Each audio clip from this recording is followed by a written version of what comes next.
Cristo no vas a poder. Necesitamos de Cristo. Necesitamos de su obra completa y perfecta. Y ahora, volvemos otra vez al Gólgota. Juan capítulo 19, verso 30. Nos dice que cuando Jesús hubo tomado el vinagre, dijo: consumado es, y habiendo inclinado la cabeza, entregó el Espíritu. Todo lo que le había revelado Nicodemo se estaba cumpliendo ahí. Y sin embargo nadie lo veía. Los discípulos aterrados huían, unos pocos se quedaron, las lágrimas corrían por las mejillas de todos los presentes, y de los que no corrían lágrimas, lo que corría era burla, escarnio. Señalaban, criticaban, le rechazaban. Un día terrible.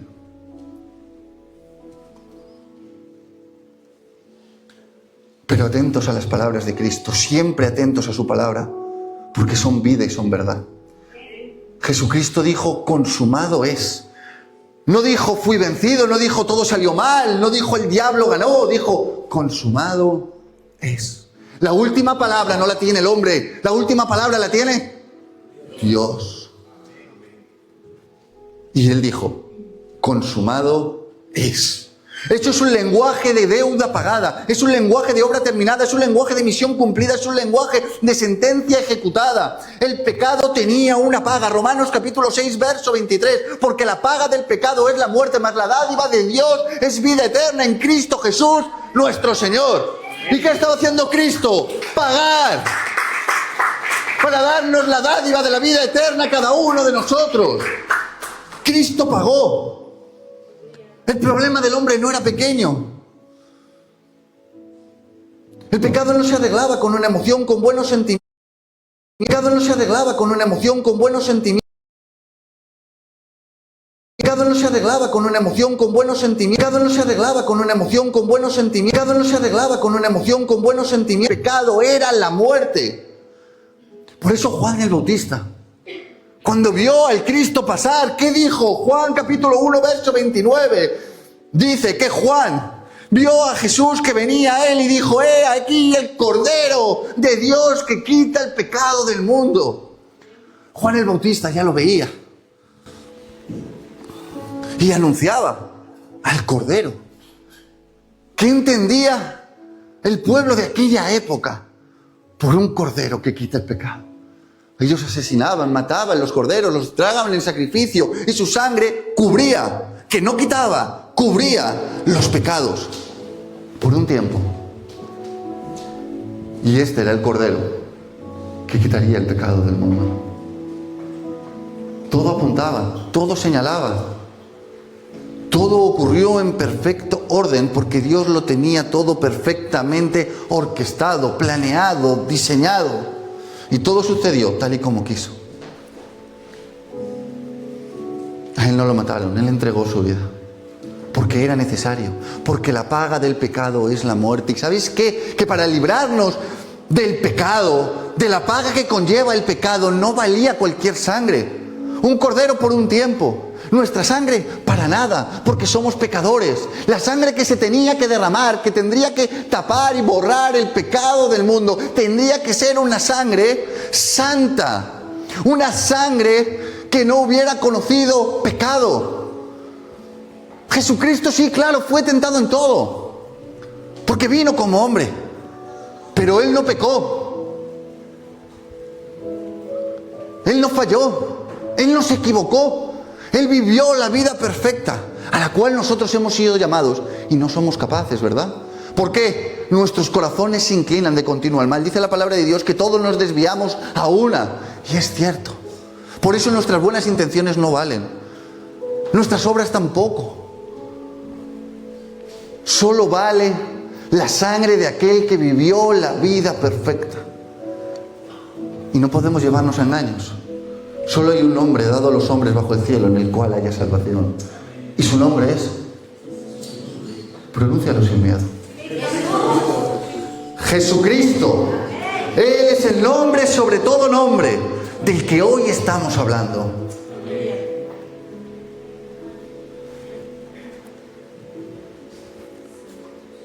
Dios nos amó. Dios nos ama. Y Dios nos amará. Y no por méritos propios, ni por obras, ni porque tú te lo ganes, ni seas el favorito. ¿Sabes por qué? Porque Él tiene un amor eterno para cada uno de nosotros, que yo no logro comprender, no sé si vosotros. Porque mi amor se deja llevar por mis sentimientos, fruto de mis emociones, es convenido. Pero el amor de Dios es puro, es eterno.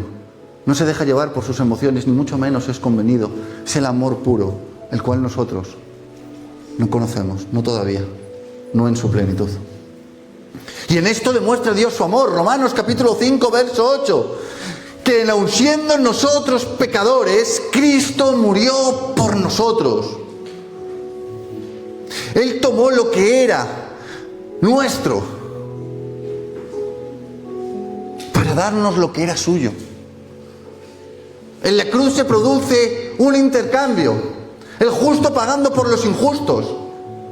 El inocente pagando por los culpables. Cristo nos sustituyó. Nosotros somos llamados justos, no por méritos ni por obras. Tú eres justo porque has sido justificado por el justo, por el bueno, por el verdadero. El día del juicio, cuando ya no estemos aquí y nos toque,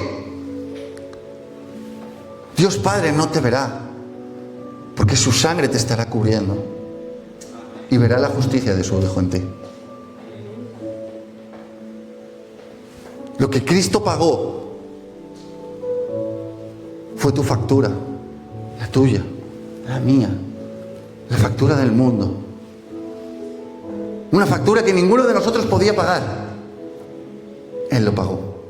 Nosotros lo recibimos como un regalo, por gracia. ¿Cuántas veces lo hemos escuchado? Muchas. ¿Lo llegas a entender? Te digo yo que no, porque a profundidad no lo llegaremos a entender. Que lo recibamos como un regalo no significa que no tenga valor. Por eso el Espíritu Santo hoy nos trae a recuerdo, y nos trae a memoria, y nos dice: vuelve tu mirada a Cristo, no le normalices, no le tengas como algo común.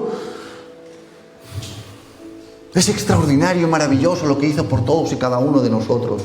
Y tenemos que sentirlo, vivirlo como el primer día. Cuando condenados en nuestros delitos y pecados, Cristo apareció en nuestra vida y nos pasó de la muerte a la vida, de la oscuridad a la luz. Y nos dio sentido, nos dio dirección, nos dio vida, nos llenó de amor. Eso no se puede olvidar, familia. Eso no se puede olvidar. No podemos, no debemos, no lo haremos.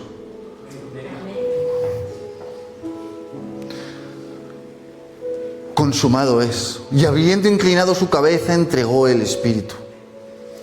Cuando todo parecía que había terminado, dice la Escritura, y quiero volver aquí, que aparecen dos hombres.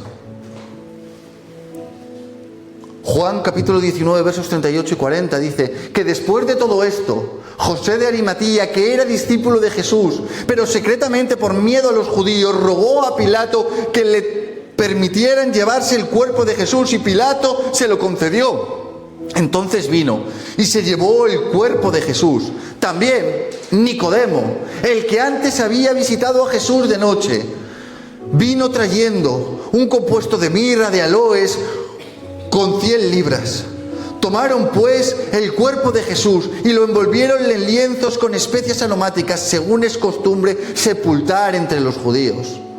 Qué escena tan santa, tan solemne, qué momento tan pesado, qué momento tan silencioso. El cuerpo del Maestro siendo bajado de la cruz, la sangre ya derramada, el sacrificio ya ofrecido, la obra ya consumada. Y esto nos vuelve a revelar que todo estaba planeado, determinado y escrito.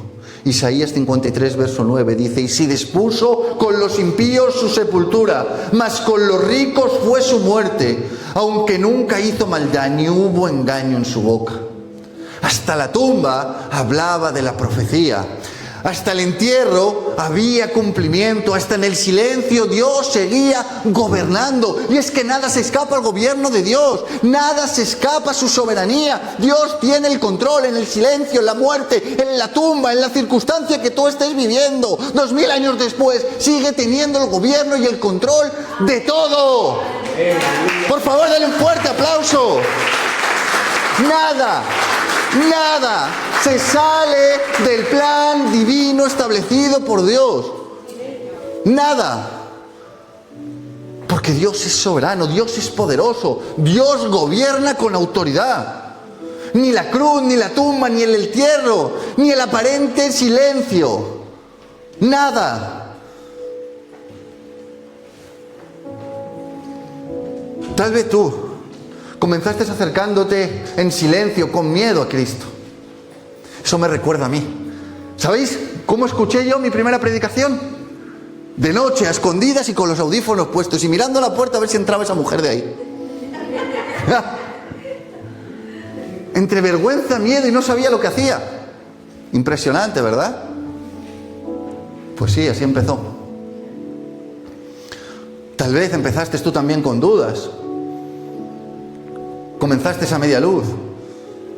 Tal vez no entendías todo. Pero Dios te reveló, te amó. Y hoy estás dando cumplimiento a su plan, a su propósito que tenía para con tu vida. Para con Nicodemo tenía un plan. Y para con todos, Él tiene un plan. Jesús en la tumba. Los discípulos no veían movimiento, los enemigos pensaban que todo había terminado, la muerte parecía tener la última palabra, el enemigo quizás estaba celebrando demasiado pronto su victoria.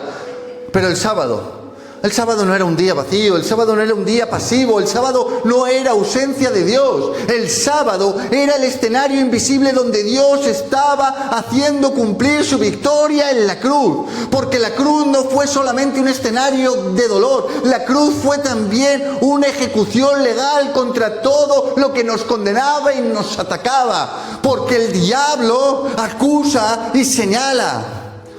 Pero Cristo en la cruz le quitaría el poder legal para poder seguir haciendo eso. Y ahora te acusa, ahora te señala, ahora te critica y hace muchas cosas, pero no tiene autoridad legal, no tiene base, porque Cristo ya pagó, porque Él lo hizo posible. Colosenses capítulo 2, versos 13 y 15 dice: y a vosotros, estando muertos en pecados y en la incircuncisión de vuestra carne, os dio vida juntamente con Él, perdonándoos todos los pecados, anulando el acta de los decretos que había contra vosotros, que nos eran contrarias, quitándola de en medio y clavándola en la cruz, y despojando a los principados, a las potestades, los exhibió públicamente triunfantes sobre ellos en la cruz. Mira qué lenguaje usa el Espíritu Santo. Acta de los decretos.